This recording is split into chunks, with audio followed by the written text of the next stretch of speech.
नमस्कार, माइंडफिट growth channel में आपका दिल से स्वागत है। मैं कैप्टन सुंदर चंद ठाकुर, आपका लाइफ कोच और आपका माइंड कोच। आज बहुत ही इंटरेस्टिंग सब्जेक्ट पे बात करने वाला हूँ दोस्तों। मैं बात करने वाला हूँ लाइफ सिचुएशंस को लेकर कि आप कैसे अपनी लाइफ की सिचुएशंस से डील कर सकते हैं। वो कैसी भी सिचुएशन हो, आप कैसे उनसे बेहतरीन तरीके से डील करने के लिए अपने भीतर कोपिंग मैकेनिज्म को डेवलप कर सकते हैं। जिसका जितना अच्छा कोपिंग मैकेनिज्म होगा अपने भीतर, किस चीज़ को लेकर, सिचुएशंस को डील करने को लेकर, सिचुएशन से डील करने को लेकर, वो उतनी ही खूबसूरत ज़िंदगी को जिएगा। इसके अलावा हम लाइफ की 4 स्टेजेस के बारे में भी बात करेंगे, 4 बेसिक स्टेजेस के बारे में बात करेंगे। आप जीवन में 20 साल से ऊपर अगर हैं तो किसी भी आप स्टेज में होंगे, आप नौकरी कर रहे हैं, आप प्रमोशन पाके CEO के लेवल पे पहुंच गए हैं, या आप किसी एक फील्ड में बहुत ज़्यादा सक्सेसफुल हैं, स्पोर्ट्स में आप नेशनल लेवल पे स्पोर्ट्स खेल रहे हैं या इंटरनेशनल लेवल पे स्पोर्ट्स खेल रहे हैं। हर जगह पर आपकी लाइफ की एक स्टेज होगी। उस स्टेज की एक अपनी रिक्वायरमेंट होगी कि आप किस तरह उस स्टेज को और खूबसूरत बना सकते हैं, सक्सेसफुल बना सकते हैं और मीनिंगफुल बना सकते हैं। तो ये सारी बातें आज हम करने वाले हैं। इसमें ख़ास बात यह है कि अगर आप इस वीडियो को बहुत ध्यान से देखोगे तो आपको मालूम चलेगा कि कौन कौन से काम आपको करने की ज़रूरत है, जिसकी वजह से आप अपने कोपिंग मैकेनिज्म को बहुत अच्छा बना सकते हो। और एक बार कोपिंग मैकेनिज्म आपका बहुत अच्छा बन जाए तो सिचुएशंस बाहरी कैसे भी हों, कितनी भी चैलेंजिंग हो, आप उनके साथ बढ़िया तरीके से डील कर सकते हो। और जितना बढ़िया तरीके से आप सिचुएशन से डील कर सकते हो, उतना ही लाइफ में प्रोग्रेस कर सकते हो। क्यों, क्या होता है, हमेशा सिचुएशन से आपको रोकने की कोशिश करती हैं, राइट। कुछ ना कुछ नेगेटिव सिचुएशन आती रहती है, चैलेंजिंग सिचुएशन आती रहती है। अगर आपका कोपिंग मैकेनिज्म अच्छा है तो आप आराम से डील कर लेते हो। दोस्तों, इस बात को समझिए कि किसी भी पॉइंट ऑफ टाइम, किसी भी पॉइंट ऑफ टाइम में आपके ऊपर एक साथ कई सारी सिचुएशन काम कर रही होती हैं। देखो, आपकी लाइफ कोई एक चीज़ की तो मिलकर नहीं बनी है। आपकी लाइफ में बहुत सारी चीज़ें, आपकी लाइफ में आपकी हेल्थ है, आपकी लाइफ में आपकी लव लाइफ है, आपकी लाइफ में आपका बिजनेस है, आपकी लाइफ में आपकी नौकरी है, आपकी लाइफ में आपका सोशल इन्फ्लुएंस है कि आप समाज में किस तरह आप जीवन को जी रहे हो, किस तरह आप दोस्तों के बीच में रहते हो। तो हर जगह से कुछ ना कुछ सिचुएशन ऐसी होती हैं जो कि आपके ऊपर हमेशा कॉन्स्टेंटली काम कर रही होती हैं। आप अपने भीतर अपने जो भी आपका पास्ट एक्सपीरियंस रहा है उसके बेसिस पे आप ने अपने कुछ खास तरह के कोपिंग मैकेनिज्म डेवलप किए हुए हैं। आप उन कोपिंग मैकेनिज्म का यूज करते हो और उन सिचुएशन से आप डील करते हो। जिसका जितना अच्छा कोपिंग मैकेनिज्म है, राइट। अभी कोपिंग मैकेनिज्म अच्छा का मतलब है कि आप सिचुएशन को कितनी बढ़िया तरीके से समझ पा रहे हो कि इस सिचुएशन में आपको क्या करने की ज़रूरत है और क्या नहीं करने की ज़रूरत है। इस सिचुएशन से डील करने के लिए आप में जितनी एनर्जी चाहिए उतनी एनर्जी है कि नहीं है। क्या आपने ऐसी सिचुएशन को पहले भी कभी डील किया है? अगर पहले कभी डील किया है तो आपके पास क्या होगा, पास्ट एक्सपीरियंस होगा। वो एक्सपीरियंस आपके काम आएगा और आप उस सिचुएशन को अच्छी तरह डील कर सकते हो, बढ़िया तरीके से डील कर सकते हो।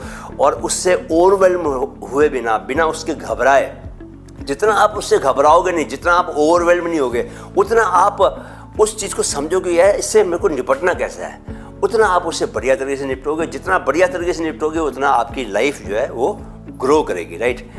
तो पहले इस बात को समझ लीजिए दोस्तों कि हमारे जीवन में सिचुएशंस की जब बात आती है तो सिर्फ 5 ही तरह की सिचुएशंस होती हैं, राइट। कितनी तरह की होती हैं? 5 तरह की सिचुएशन होती हैं। और ये सिचुएशन बनती कैसे है, इसके पूरे मैकेनिज्म को समझ लीजिए कि ये आती कैसे हैं। तो सबसे पहले तो एक बात आप बहुत दिमाग लगाने की ज़रूरत नहीं है कि यूनिवर्स के लिए सिचुएशंस प्योरली सिचुएशंस हैं। उसमें उसके लिए कोई नेगेटिव सिचुएशन नहीं है, कोई पॉजिटिव सिचुएशन नहीं है। सारी सिचुएशंस यूनिवर्स के लिए, under the umbrella of universe, every situation is neutral, है ना। अभी वो न्यूट्रल सिचुएशन है, उसमें आप पॉजिटिविटी और नेगेटिविटी कैसे आती है? आपकी जो अपनी एक्सपेक्टेशंस हैं, आप उन सिचुएशन से अपने लिए, खुद के लिए क्या समझते हो, क्या मांगते हो, किस तरह देखते हो कि आपके लिए अच्छी है, उस रंग की वजह से सिचुएशंस आपके लिए कोई अच्छी हो जाती है, पॉजिटिव हो जाती है, कोई नेगेटिव हो जाती है। कोई पार्टी के साथ, जैसे एक पॉलिटिक्स की बात जनरली करता नहीं हूँ, लेकिन कोई पॉलिटिकल पार्टी है जिसकी आइडियोलॉजी के साथ आप बहुत जुड़े हुए हो, तो अगर जीत रही होती है तो आपके लिए वो एक पॉजिटिव घटना होती है। लेकिन जो उसके अगेंस्ट में है, अगर वो पार्टी जीत रही होती है तो दूसरा जो पार्टी वाले लोग हैं उनके लिए वो नेगेटिव सिचुएशन बन जाती है, क्योंकि एक्सपेक्टेशन क्या है कि मैं अगर पार्टी का सपोर्टर हूँ तो मेरी एक्सपेक्टेशन रहेगी कि पार्टी जीते, तो जब भी वो जीतेगी मेरे लिए वो एक पॉजिटिव घटना बनेगी, राइट। और दूसरे बंदे के लिए, जिसके लिए कि वो पार्टी की अपोजिशन में काम कर रहा है, तो वो चाहेगा कि पार्टी हारे। जब वो हारेगी तो उसके लिए वो पॉजिटिव घटना बनेगी, जब वो जीतेगी तो वो नेगेटिव घटना बनेगी।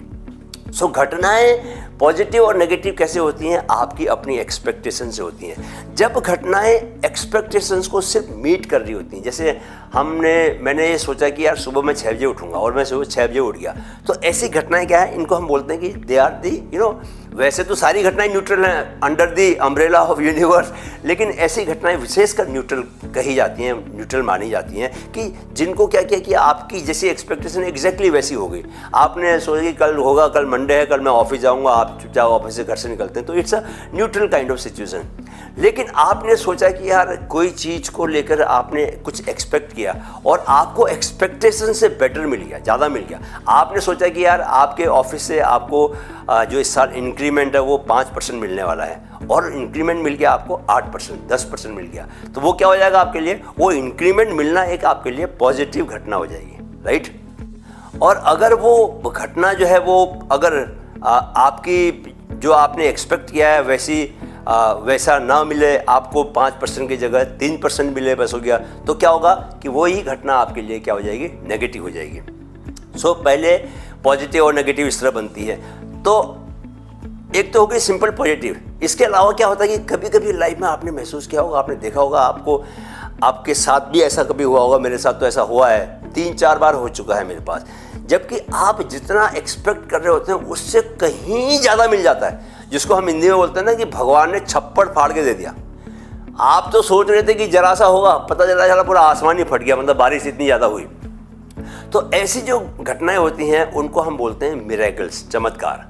और भाई साहब एक बात मैं आपको बता दूं, चमत्कार 2 बार होते हैं। एक बार तो आपके दिमाग में होता है और दूसरी बार आपके जीवन में होता है। तो पहले आप हमेशा दिमाग में चमत्कार पैदा करो। आप ये मान के चलो कि यार आपके जीवन में चमत्कार होने ही वाला है। जब आप सोचोगे ऐसा तो बाहर की एक्सटर्नल वर्ल्ड में वैसी घटना सहज ही हो जाएगी, राइट।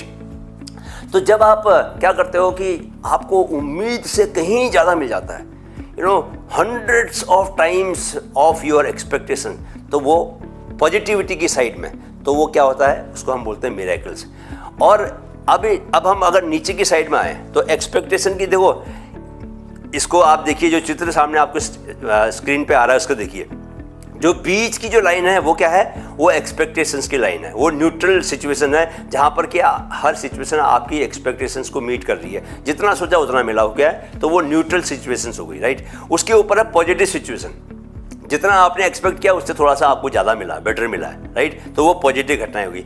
उससे ऊपर और ऊपर क्या है, जो मैं मिरेकल्स की बात कर रहा हूँ, कि ऐसी घटनाएं जिसमें आपने उम्मीद ही नहीं की थी कि ऐसा हो जाएगा। आपकी लॉटरी लग गई है, आपको बहुत बड़ा जॉब था जो कि आपने सोचा ही नहीं था कि आपको मिल सकता है, बट आपको मिल गया। और आपने सोचा था कि आपको तो $50,000 सैलरी मिलेगी, और आपको मिल गई है $1.5 लाख, या रुपए में बात करें तो आपने सोचा कि मेरे को 10 लाख का 12 लाख का पैकेज मिलेगा, और आपको मिल गया 30 लाख का पैकेज। तो मतलब वो चमत्कार, वैसी घटनाएं चमत्कार में आएंगी। तो अगर आप नीचे की ओर आएंगे एक्सपेक्टेशन से, तो नीचे जितना आपने सोचा उतना नहीं मिला, नेगेटिव घटनाएं।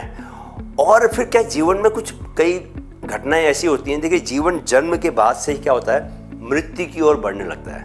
नहीं, इस बात को मानेंगे ना, पैदा होने के तुरंत बाद से क्या है, मृत्यु के नज़दीक जाने लगते हैं। हम जन्म से दूर जाने लगते हैं और मृत्यु के नज़दीक जाने पड़ते हैं। तो ऐसे शौक वाली घटनाएं भी लगती हैं, जब कोई बहुत करीबी जन बीमार होकर जिसकी डेथ हो जाए, या आपकी नौकरी चली जाए, या घर में कोई दुर्घटना हो जाए, आग लग जाए, आपका पूरा घर तबाह हो जाए, तो इस तरह की जो शौक देने वाली जो घटनाएं हैं, वो आपके जीवन में क्या बोलते हैं, वो एक्सपेक्टेशन से, नेगेटिव एक्सपेक्टेशंस का एक्सट्रीम होती है, वो जो आपने किया ही नहीं होता।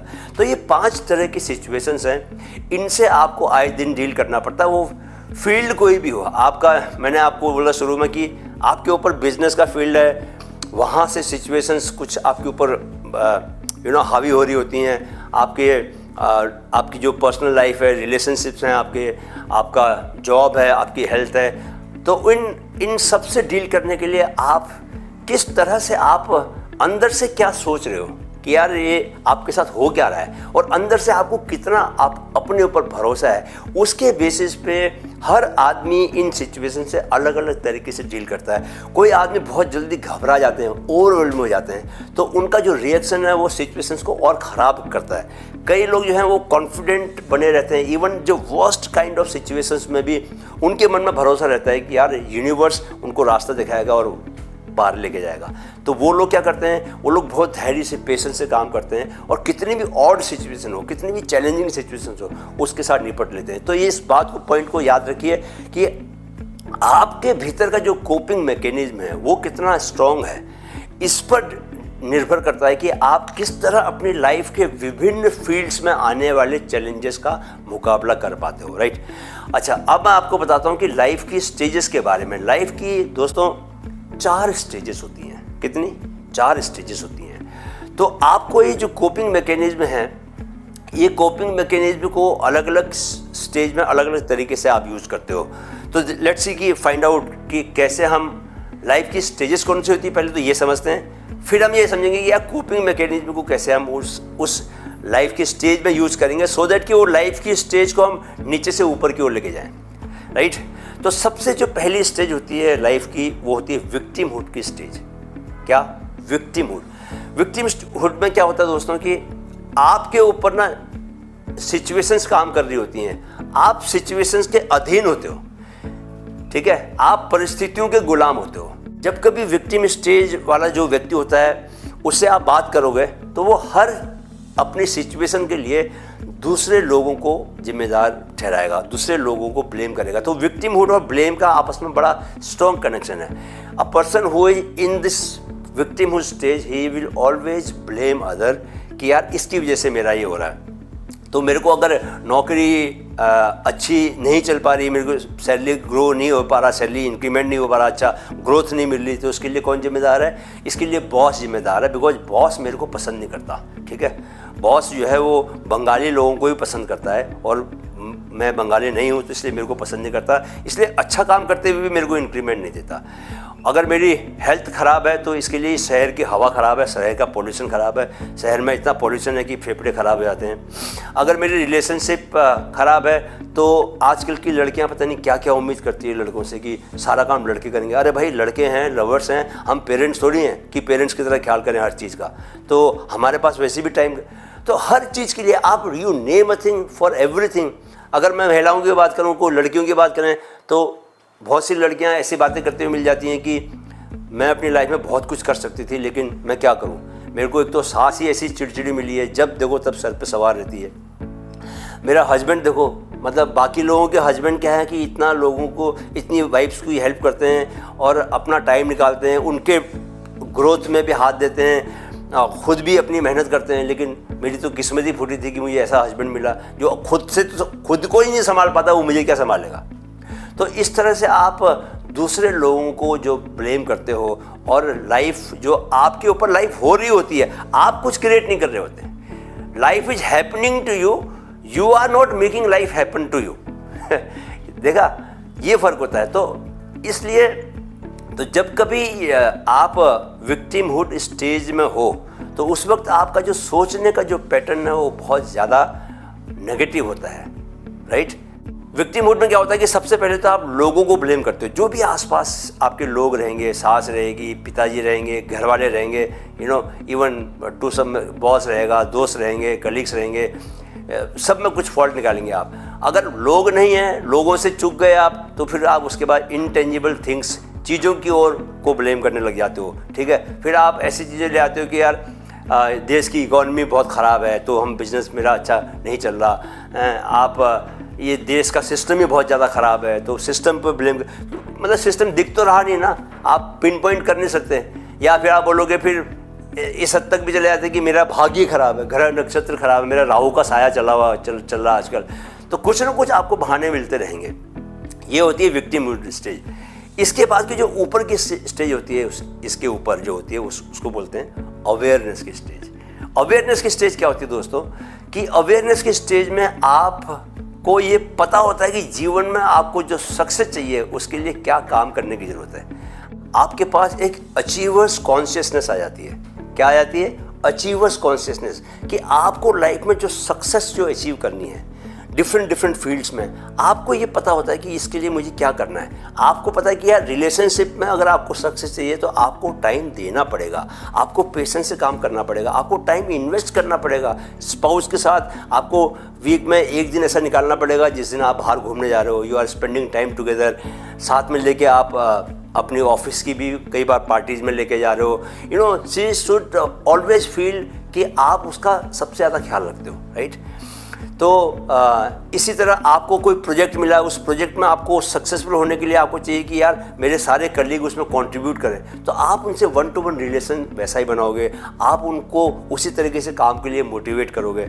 आपको लगता है कि यार आपको जिस भी स्टेज में हो, आप अपनी लाइफ में बिजनेस की स्टेज बोले या ऑफिस में काम करने की स्टेज बोले, तो आपको किसी खास तरह की स्किल्स की ज़रूरत है। आपका कम्युनिकेशन स्किल बहुत अच्छा होना चाहिए, तो आपको ये मालूम चलेगा और आप क्या करोगे, आप काम करना शुरू कर दोगे। रोज़ आप अपनी इंग्लिश को सुधारोगे, रोज़ आप अपनी कम्युनिकेशन को कैसे ठीक करें इस पर आप काम करोगे, सोचोगे, नए वीडियोज़ देखोगे, कुछ कोर्सेज भी कर लोगे आप। तो वट एवर इज़ नीडेड, आप अगर मार्केटिंग में हैं तो आपको लगता है कि यार आपकी जो सेल्स स्किल्स हैं वो अच्छी नहीं हैं, आप नेगोशिएट करके आप फाइनल डील नहीं कर पाते हो, तो फिर आप ऐसी किताबें पढ़ोगे सेल्स की, बड़े बड़े सेल्समैन के बारे में सीखोगे, आप जानोगे उन्होंने कैसे दुनिया के सबसे बड़े सेल्समैन बन पाए वो। तो इस तरह आप जो whatever is required in order to be successful, वो आप सारे काम करोगे, ठीक है। कुछ भी ऐसा नहीं होगा जो नहीं कर पाओगे आप। आपको बड़ा घर चाहिए, बड़े घर के लिए आपको ज़्यादा पैसा चाहिए, तो आप ऐसी नौकरियां 2-3 साल में, 4-5 साल में आप ऐसी नौकरी, एक नौकरी छोड़ी उससे 20-30% जंप लेके दूसरी नौकरी में जाओगे, वहाँ से 30% 40%, तो 10 साल में आप पता लगा कि यहाँ से यहाँ पहुँच गए आप, you know, because achievers consciousness आपके पास है। You have the perfect idea कि यार ये सिचुएशन है, मैं यहाँ पर हूँ, यहाँ से मुझे यहाँ पहुँचना है, तो मुझे क्या क्या स्किल्स चाहिए, मुझे कैसे पहुँचना है, क्या क्या ज़रूरी काम मेरे को करने पड़ेंगे, right. What ever is required you have the idea, और आप फिर उस आइडिया के अकॉर्डिंग उस चीज़ को पाने के लिए जो भी ज़रूरी है उस काम को करोगे। दोस्तों, इस स्टेज में क्या होता है कि आप हमेशा कॉन्स्टेंटली भाग रहे होते हो, you know, always running, because आपकी जो खुशी होती है ना, जो हैप्पीनेस होती है, वो आपके अचीवमेंट में होती है। Unless until you don't achieve big, you don't feel happy.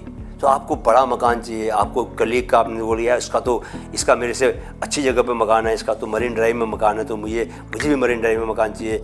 इसका मकान जो है वो 5 कमरे का घर है इसके पास, मेरे पास सिर्फ 2 कमरे का घर है, तो आपको भी चाहिए होगा 5 कमरे का घर चाहिए होगा। उसके पास बहुत बड़ी गाड़ी है, तो आपके पास छोटी गाड़ी है, तो you will go for the bigger गाड़ी। जब तक बड़ी गाड़ी मिलेगी नहीं आपको खुशी नहीं होगी। So you are always looking for some or the other, you know, कि अचीव करने के लिए। जब तक वो अचीवमेंट आपके पास होगी नहीं, तब तक आपको हैप्पीनेस, वो किक नहीं मिलेगी आपको, right. So you are always running for the kick. तो इसको जो अध्यात्म की भाषा में अगर मैं बात करूं तो 3 स्टेज होती हैं, यू नो। तामसिक, तमस होता है जो आपको इनर्शिया देता है, रोकता है। रजस जो होता है आपको भगाता है। तो आप रजस वाली स्टेज में होते हो, इसमें आप भागते रहते हो। The happiness is always happening because of things which are outside you. Inside से कोई मतलब नहीं है, ठीक है। You are always running. तो ये है कौन सी स्टेज है, कौन सी? अवेयरनेस की स्टेज है, सेकंड स्टेज है, राइट। इसके बाद कौन सी स्टेज आती है? इसके बाद आती है थर्ड स्टेज आती है, वो सरेंडर की स्टेज आती है। क्या? सरेंडर, समर्पण, आत्मसमर्पण। तो समर्पण की स्टेज में जो आपकी जो कॉन्शियसनेस है वो क्या बात समझ जाती है? एक ऐसी बात समझ जाती है जिसकी वजह से सारा बदलाव आता है। कौन सी बात होती है वो बात ये होती है कि उसको ये समझ में आता है, एक कुछ ऐसी घटनाएं उसके जीवन में घटती हैं कि उसको ये बात पता चल जाती है, यार ये जो कर रहा हूँ ना मैं, ये जो मेरे को सक्सेस मिल रही है, आउट ऑफ द बॉक्स जाके सक्सेस मिल रही है, ये जो बड़े बड़े मेरे गोल्स अचीव हो जा रहे हैं, तो ये सारे के पीछे मैं नहीं कर रहा हूँ, सम पावर इज देयर। तो अवेयरनेस वाले स्टेज में क्या होता है कि everything is being done by you, I am the one who is doing it. मैं हूँ, आपका अहंकार बहुत बड़ा होता है, you know you must have seen these kind of executives जो मैं हमेशा ही मैं करते रहते हैं बस हो गया। लेकिन जैसे ही आप सरेंडर के स्टेज में ऊपर जाते हो तो आप बोलते हो कि यार मैं कर सकता हूँ, मैं मेरे में ताकत है, but the kind of results I am getting ये मैं नहीं कर सकता था, ये तो ऊपर वाला कर रहा है, ये तो there is some big power, some you know greater power that is helping me out.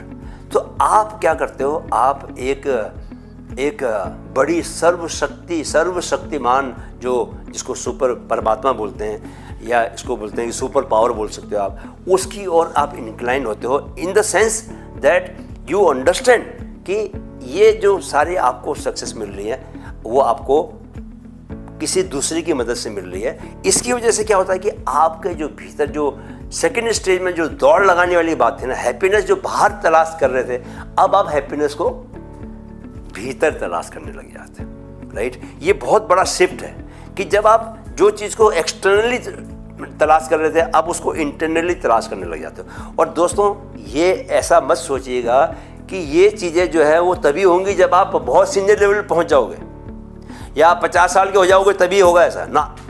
आप सरेंडर के स्टेज में 25 साल की उम्र में भी आ सकते हो, 30 साल की उम्र में भी आ सकते हो, 20 साल की उम्र में भी आते हो। I have seen youngsters, you know, they have a strong belief कि यार मैं लाइफ में इतना मेहनत कर रहा हूँ, इतना सक्सेस मिल रही है मेरे को, and they are earning in crores, like they have become billionaires.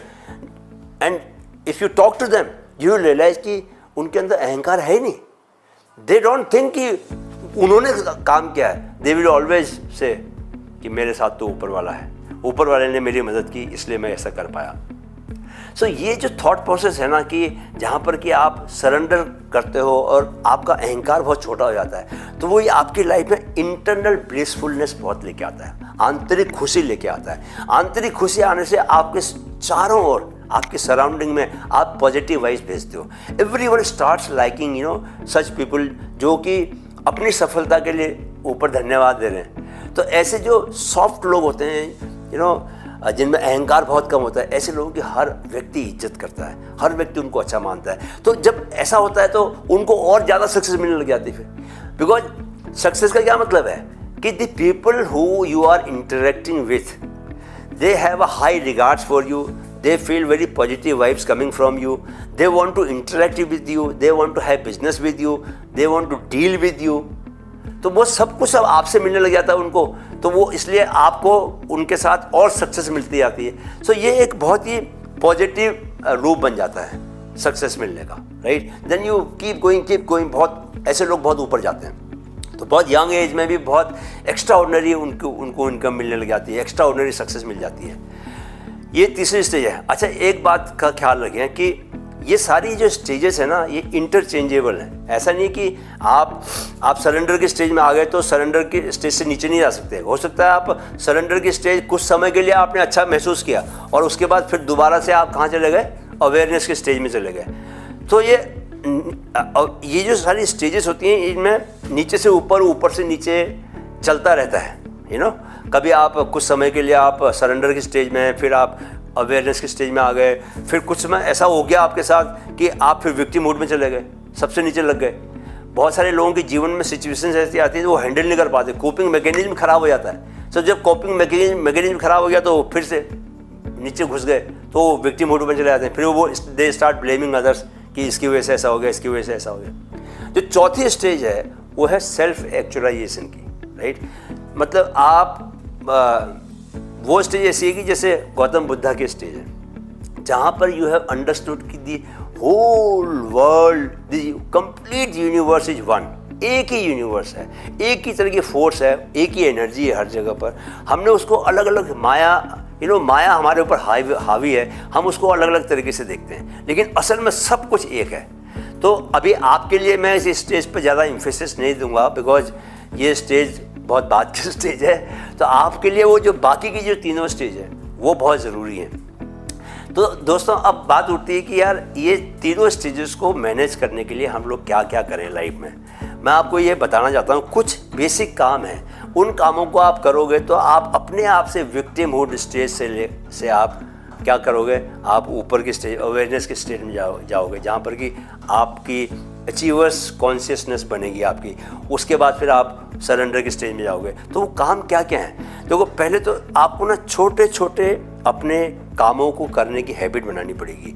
छोटे छोटे देखो, एक बात कही गई है कि हजारों मील का सफ़र जो है एक कदम से शुरू होता है। So if you pay attention to small things of in your daily routine, तो आपको अपने आप से क्या है कि बड़ी सफलताएं मिलती जाएंगी।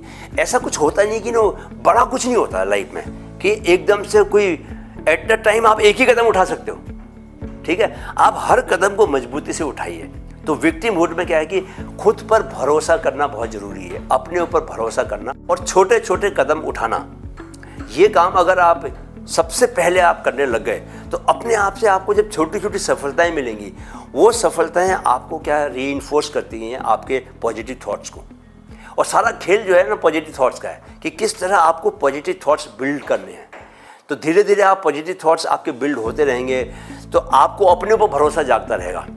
जितना आपका भरोसा जागता रहेगा, जितनी आप छोटी छोटी सिचुएशन को आप ठीक से हैंडल करोगे आप, राइट, उसमें ओवरवेल्म, उसमें घबराओगे नहीं, और उसमें what ever is good for you, जो कि आपके लिए अच्छा क्या है, आपकी सक्सेस के लिए जो अच्छा है, आपके साथ में जो लोग हैं उनके लिए जो अच्छा है, वो सब सोच समझ के आप अपने डिसीजन लोगे।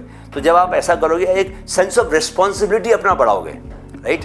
तो ये सेंस ऑफ रिस्पॉन्सिबिलिटी, ये विक्टिमहुड के लिए बहुत ज़रूरी है। रिस्पॉन्सिबिलिटी का क्या मतलब होता है? देखो, रिस्पॉन्सिबिलिटी का मतलब होता है कि योर एबिलिटी टू रिस्पॉन्स। ठीक है, आपको किसी भी सिचुएशन का जवाब देने की आपकी जो एबिलिटी है। सेकंड जो स्टेज है उसमें क्या है कि आप कॉन्स्टेंटली भाग रहे हो। हैप्पीनेस इज हैपनिंग आउटसाइड, है ना, कुछ ना कुछ सफलताएं आपको मिल रही हैं, उसकी वजह से constantly you are running after things. तो वो आपके लिए वो एक भले ही सक्सेस मिल रही है उससे, लेकिन वो that's not a I think good thing. आपको ग्रेटिट्यूड डेवलप करना है। उस सेकेंड स्टेज से थर्ड स्टेज में जाने के लिए आपको ग्रेटिट्यूड लेके आना है। आपको जो आपके जीवन में अच्छी चीज़ें हैं, हर चीज़ के लिए मैं को नहीं लेके आना, आई को नहीं मानना कि मैं ही सब कुछ कर रहा हूँ। भैया उसको भी थोड़ा सा दे दो, उसी की वजह से संसार में आप क्या, आप पत्ता भी नहीं हिला सकते। अगर हम आपकी इंसान की बात करें, इंसान असल में बहुत ही कमज़ोर है। एक जरा सा पानी का झोंका आया, एक जरा तेज हवा आई, एक जरा पेड़ गिर गया, एक इतने में नमस्ते हो जाती है। तो इतनी पावर इतनी है नहीं, कुछ भी पावर नहीं है, और ये सोचे कि मैं ही सब कुछ कर रहा हूँ। तो ये बड़ा कंट्रास्ट है ना। तो ये कंट्रास्ट जो है हमेशा आपको दुख देगा, तकलीफ देगा। कभी भी आपके जो कंटेम्पलेशन के जो मोमेंट्स आएंगे, जब आप अकेले बैठे होगे, तो आप हमेशा भाग रहे होगे, आप खालीपन आपको काटने को आएगा। तो आप ये आपके लिए बहुत आई मीन कि अनलेस अनटिल कि आपके पास सुविधाएं सारी हैं लेकिन मन की शांति नहीं है, तो क्या फ़ायदा, नहीं। तो सेकंड स्टेज क्या है? सेकंड स्टेज में आपको ये ग्रैटिट्यूड जर्नलिंग बहुत ज़रूरी है। ये मैं भी करता हूँ, आपको भी करनी चाहिए। Every day morning get up and आपको लिखना चाहिए कि भाई मेरे को thank you universe for giving me a very successful life, for giving me beautiful relationship, for giving me such a beautiful family, thank you for giving me such wonderful friends। जो भी आपके जीवन में ऐसी चीज़ें हैं जो आपको लगता है कि पॉजिटिव चीज़ें हैं, उसके लिए आपको ग्रैटिट्यूड व्यक्त करना चाहिए। जितना आप ग्रैटिट्यूड व्यक्त करोगे उतना वो चीज़ें और बढ़ती जाएंगी। तो मैं तो इतनी सारी चीज़ों के लिए gratitude, every day I have 5 different things to thank God, कि भाई इस चीज़, तो 5 अगर सपोज साल भर किया तो 365 × 5 इतनी सारी चीज़ों के लिए धन्यवाद दिया मैंने, कृतज्ञता जाहिर की ऊपर ब्रह्मांड के सामने। सो ब्रह्मांड विल इंश्योर कि वो सारी चीज़ें आपके जीवन में बनी रही, जिसके लिए वो उसको धन्यवाद कहा जा रहा है। तो ब्रह्मांड के पास तो अनलिमिटेड पावर है ना। तो आप जिस चीज़ के लिए उसको धन्यवाद बोलोगे, थैंक यू कि मेरे पास बहुत सारा पैसा है, तो अब ब्रह्मांड के लिए तो ये बड़े प्रेस्टीज इशू हो जाएगी। भाई आपके पास पैसा होना ही चाहिए ना, आपने धन्यवाद दिया उसको, तो वो यूनिवर्स विल मेक श्योर कि आपके पास बहुत सारा पैसा हो। तो थोड़ा सा आप दिमाग भी लगाइए। तीसरी जो स्टेज है, अच्छा, ये जो पहली जो विक्टिमहुड वाली स्टेज है, उसमें आपको पॉजिटिव अफर्मेशंस का भी यूज़ करना है। I am powerful, I am strong, I can handle any situation, in a much better way. I can handle any situation in a very peaceful way. इस तरह की बातें आपको रोज़ करनी है। आप लिख सकते हो कि जो जो आपको लगता है कि आपकी वीकनेसेस हैं, उन 4-5 चीज़ों को आप लिख लो और रोज़ उसको बोलना है, राइट। और याद कर लो, कभी भी ट्रेन में बैठे हो, ऑफिस में बैठे हो, आप जो चीज़ बोलते हो वो चीज़ आपके सबकॉन्शियस में जाती है और सबकॉन्शियस से चीज़ें बाहर निकलती नहीं है। सबकॉन्शियस वाली चीज़ें आपके जीवन को बदल के रहती हैं, राइट। जो तीसरी स्टेज है, जो सरेंडर वाली स्टेज है, सरेंडर वाली स्टेज में तो आप ऑलरेडी आप ग्रेटिट्यूड की वजह से काफ़ी कुछ पॉजिटिविटी आ जाती है। उसमें तो आपको सिर्फ क्या करना है कि आपको सिर्फ जीवन को जीना है। एक नाव का उदाहरण है कि जब आप विक्टिमहुड में होते हो तो आप अगर समंदर में आपकी जो नाव है, आप क्या करते हो, आप सोचते हो कि यार समंदर की लहरें ठीक हो जाएं। विक्टिमहुड में क्या होता है, आप सोचोगे कि लहरें ठीक हो जाएं तो फिर नाव मेरी अच्छे से चलेगी, राइट। तो और जब सेकंड स्टेज में क्या होता है कि सेकंड स्टेज वाला जो बंदा है वही सोचता है कि यार कि मेरी जो नाव में जो चीज़ें हैं रखी हुई हैं उससे मैं नाव को डायरेक्शन देता हूँ, नाव को मैं चप्पू चला के उसको फिर जिस दिशा में ले आना उस दिशा में मैं अपनी पावर से लेके जाऊँगा। I will guide the boat towards the direction that I want to go. I will use my own power, I will use my own mind. आप ये सोचते हो, सेकंड स्टेज वाला जो बंदा है, अवेयरनेस वाला बंदा जो है। थर्ड स्टेज वाला बंदा क्या करता है, वो क्या करेगा कि हवा को देखेगा और हवा के हिसाब से अपनी बोट को अलाइन कर देगा। अब उसको कुछ नहीं करना, उसको सिर्फ बैठना है और हवा जिस तरह चल रही है, आपने देखा होगा ना ऐसे यॉच होते हैं, बोट ऐसे उसके वो पतवार खुल जाती है और जिस डायरेक्शन में हवा है उसी डायरेक्शन में आपको ऐसा वो अरेंज करता है कि वो चुपचाप हवा ही बहा के ले जाती है आपको, आपके लिए एक एफर्टलेस लाइफ हो जाती है। सो वो एफर्टलेस लाइफ थर्ड स्टेज में जाके आपको मिलती है। चौथी स्टेज की हम बात नहीं करेंगे। तो दोस्तों ये बहुत ही खूबसूरत चीज़ है इस कि टू अंडरस्टैंड कि आप किस लाइफ स्टेज में हो और आपको क्या करने की ज़रूरत है ताकि आप अपनी लाइफ स्टेज को अगली बेटर लाइफ स्टेज में लेके जाओ। अगर आप ये विक्टिमहुड, अवेयरनेस और सरेंडर, ये तीनों आप को समझ जाओ कि किन किन चीज़ों से ये स्टेजेस बनती हैं, कौन कौन सी क्वालिटीज आप में होनी चाहिए, किस क्वालिटी की वजह से आप नीचे से ऊपर जाते हो, ठीक है। वो उन क्वालिटीज़ पर आप अगर काम करते रहोगे तो बहुत सारी चीज़ें रीइंफोर्स होती जाती हैं, अच्छी हैबिट्स आपकी और पावरफुल होती जाएंगी। और आप जो विक्टिमहुड वाली जो आपकी कमियां हैं, आप अगर उसको समझ गए तो आपको थोड़ा भी आप दिमाग लगाओगे यार कि ये लाइफ की सिचुएशंस को मैंने कैसे डील किया। कॉन्शियसली आप सोचोगे कि मैंने अपने बॉस के साथ कैसे बात की, बॉस से क्या एक्सपेक्टेशन रखी, मेरी लाइफ में जो रिजल्ट मिल रहे हैं मुझे किस तरह के मिल रहे हैं। तो उसमें अगर आप इसको अप्लाई करोगे तो आपको समझ में आएगा कि आपके कोपिंग मैकेनिज्म में क्या क्या प्रॉब्लम्स हैं। उन प्रॉब्लम्स को आप सॉर्ट आउट करते जाओ। और ये जो 3-4 तरीके मैंने बताए हैं ग्रेटिट्यूड जर्नल के, पॉजिटिव एफर्मेशंस के, और आपको माइंडफुल होना भी बहुत ज़रूरी है। जो थर्ड स्टेज वाला बंदा है ना, सरेंडर वाला, वो माइंडफुल मेडिटेशन करके अपने माइंड को बहुत ज़्यादा शांत कर देता है, ठीक है। और उसकी वजह से कभी कोई एंजाइटी आती नहीं है। जब एंजाइटी नहीं आती तो माइंड क्या रहता है, पूरा काम रहता है। जितना माइंड काम रहेगा उतनी उसमें क्लैरिटी बनी रहेगी, जितनी क्लैरिटी बनी रहेगी उतने आपको बेटर आइडियाज आते हैं। जितने बेटर आइडियाज आएंगे आप अपनी लाइफ को उतने ही सक्सेस की ओर आप लेके जाओगे, राइट। तो जैसा कि मैं हमेशा बोलता हूँ कि आपको ज़िंदगी हमेशा प्रेजेंट मोमेंट में रह के गुजारनी है, ना अतीत में जाना है ना भविष्य में जाना है। आप अगर ऐसा कर पाए तो आप अपनी जीवन की 80% प्रॉब्लम्स वैसे सॉर्ट आउट कर दोगे, राइट। क्योंकि जनरली क्या होता है कि दिक्कतें तभी आती है जब हम या तो पास्ट में ज़्यादा जाते हैं या भविष्य की ज़्यादा चिंता करते हैं, तो ही आपको मेंटल एंजाइटी मिलती है। प्रेजेंट मोमेंट में रहने पर आपको क्या मिलेगा, सुख मिलेगी, शांति मिलेगी, आपको कामनेस मिलेगी, है ना। You will get feel more energetic, right.